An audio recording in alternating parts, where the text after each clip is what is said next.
राधे राधे। जय श्री कृष्ण। आज हम पढ़ेंगे वैशाख महात्म्य अध्याय 18वां। कथा सुनने इतना सारा सहयोग व प्रेम देने के लिए सभी भक्तों का दिल से शुक्रिया।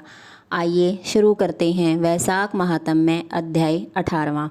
व्याध बोला, हे मुने, मुझ पापी और दुष्ट बुद्धि पर आपने बड़ी दया की है। हे साधु, मैं आपका शिष्य हो गया हूँ। मेरे ऊपर दया करके मुझे उपदेश दीजिए कि मेरी यह बुद्धि दोबारा दुष्ट कामों में न लगे। व्याध की बातें सुनकर शंख मुनि बोले, हे व्याध, यहाँ पर बहुत तेज धूप है और यहाँ पर न छाया है और न पानी है। चलो किसी दूसरे स्थान पर चलते हैं। ऐसा सुनने पर व्याध शंख मुनि को किसी अच्छे से सरोवर के पास ले गया। वहाँ पर हंस, राजहंस, बुगला, मगरमच्छ आदि शोभा दे रहे थे और अनेक प्रकार के कमल के फूल भी खिले हुए थे। भौरे गुंजार कर रहे थे।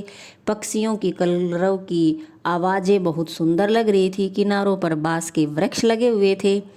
कंदम, इमली तथा सुगंधित वृक्ष चारों ओर सुशोभित हो रहे थे। वन के हाथी, हिरण, शुकर, सिंह, खच्चर, गाय आदि वन में चर रहे थे। बंदर और लंगूर इधर उधर छलांग लगा रहे थे। तेज हवा चल रही थी। मुनि ने उस रमणीक सरोवर में जाकर स्नान किया और वस्त्र धारण करके पूजा आदि से निश्चित होकर फल खाए। फिर शंख मुनि सुखपूर्वक बैठकर व्याध से बोले, तुम कौन से धर्म की बातें सुनना चाहते हो? बहुत सारे धर्म हैं, उनके करने से विधि भी सबकी अलग अलग है। इनमें से वैशाख धर्म थोड़ा है मगर बहुत फल देने वाला है।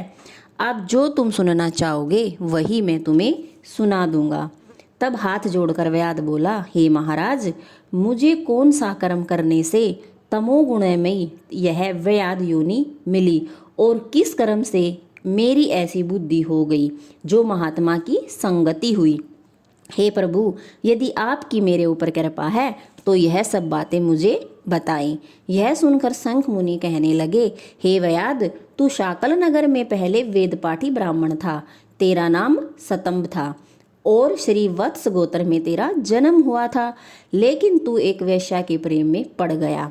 उसी की संगति के दोष से तूने अपने सभी ब्राह्मण के कर्म त्याग दिए और तू आचारहीन और धर्महीन हो गया। तेरी स्त्री ब्राह्मणी बहुत ही सुंदर थी। वह वेश्या सहित तेरी सेवा में लगी रहती थी और तुम दोनों की आज्ञा का पालन करती थी। जब इसी तरह सेवा करते करते बहुत समय बीत गया तो एक दिन तूने भैंस का दूध और मूली खा ली और भक्षण करने की वस्तु निष्पाप और तिल खाए। इस अपथ्य भोजन से तुझे उल्टी हो गई और दारुण भगंदर रोग भी हो गया, जिससे तुझे बहुत पीड़ा होने लगी। जब तक घर में धन रहा, जब तक वह वेश्या भी तेरे पास रही, तेरा धन खत्म होते ही वह तुझे छोड़कर चली गई और तुझे वेश्या से घोर घृणा उत्पन्न हो गई और रोग भी तुझे दुखी करने लगे। एक दिन रोता हुआ तू ब्राह्मणी से बोला कि तू मेरी रक्षा कर। हे सुंदरी, मुझ पापी ने तेरा कुछ भी उपकार नहीं किया है। जो गृहस्थ प्राणी अपनी भार्या का मान नहीं करता वह 15 जन्म तक नपुंसक होता है। हे महाभागे, रात दिन साधु महात्माओं से निंदित हो तेरी अवज्ञा करने से मैं पाप योनि में पड़ूंगा। मैं तेरे विनीत भाव पर भी क्रोध के मारे जलता हूँ। जब उसके स्वामी ने ऐसा कहा तो वह हाथ जोड़कर बोली, हे स्वामी, तुम मेरे प्रति दीनता तथा लज्जा मत करो। मैंने आपके ऊपर कभी भी क्रोध नहीं किया है। मैंने पूर्व जन्म में पाप किए होंगे, उनके भोगने में मुझे कैसा दुख। ऐसे दुखों को सहन करे वह साध्वी स्त्री उत्तम पुरुष होते हैं। अपने पिता और भाइयों से धन लाकर वह तेरी सेवा करती रही और भगवान विष्णु की भी पूजा करती रही। वह तेरा रात दिन मल मूत्र धोती और तुझे जब कीड़े पड़े तो वह भी उन्हें निकालती। रात दिन नींद त्याग कर वह तेरे दुख में दुखी हो कहने लगी, हे पितृशवरो, तुम मेरे पति की रक्षा करो, इसे पाप रहित करो, इसे रोग रहित करो। और चंडिका श्री गणेश शनिचरी जी से भी प्रार्थना करती रही कि मेरा पति निरोग हो जाए और उसकी आयु 100 वर्ष की हो। ऐसे वह देवी प्रतिदिन किया करती थी। तब एक दिन देवल नाम के मुनि वैशाख में गर्मी के मारे संध्या समय पर तुम्हारे घर आए। तब तेरी स्त्री ने रोगनाशक वैद्य समझकर उनके चरण धोकर जल सिर पर छिड़क लिया और गर्मी से व्याकुल महात्मा को तेरी आज्ञा से शरबत पिला दिया, जिससे उनको शांति मिली। दिन निकलने पर वह मुनि जैसे आए थे वैसे ही चले गए।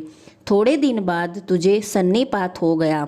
तब तेरी स्त्री ने त्रिकुटा पिलाया तो तूने उसकी उंगली को काट लिया और तेरे दांत उसको चुभ गए। तू अपनी सुंदर शैया पर उसी वैश्या का ध्यान करता हुआ मर गया।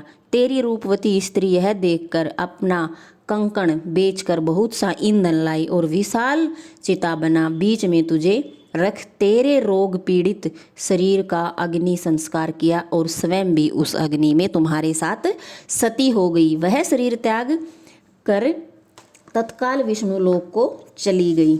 वैशाख में पानी का दान करने और चरण धोकर जल सिर पर छिड़कने से योगियों की सी दुर्बल गति उसे मिल गई और तूने समस्त पापों से छूटने पर भी अंतकाल में वैश्या का स्मरण करने से देह त्याग कर घोर व्याध का जन्म धारण किया। तुझे सदा हिंसा प्यारी है और चित्त में सदा उद्वेग रहता है। तूने वैशाख में शरबत पान कराने की आज्ञा दी और मुनि के चरण धोने का पापनाशक जल मस्तक पर छिड़का। उससे तेरी ऐसी बुद्धि हुई और सत्संगति प्राप्त हुई जिससे तूने संपूर्ण सुखों के हेतु धर्म पूछे। इस प्रकार तेरे पूर्व जन्म के किए हुए जो पाप और पुण्य कर्म मैंने दिव्य दृष्टि से देखे वे सब मैंने तुझे बता दिए। जो कुछ तुझे गुप्त वार्ता पूछनी है तो वह पूछ ले, तेरा मन शुद्ध हो गया है। हे महात्मे, तेरा कल्याण हो। वैशाख महात्म्य अध्याय 18वां संपूर्ण हुआ। राधे राधे। जय श्री कृष्ण।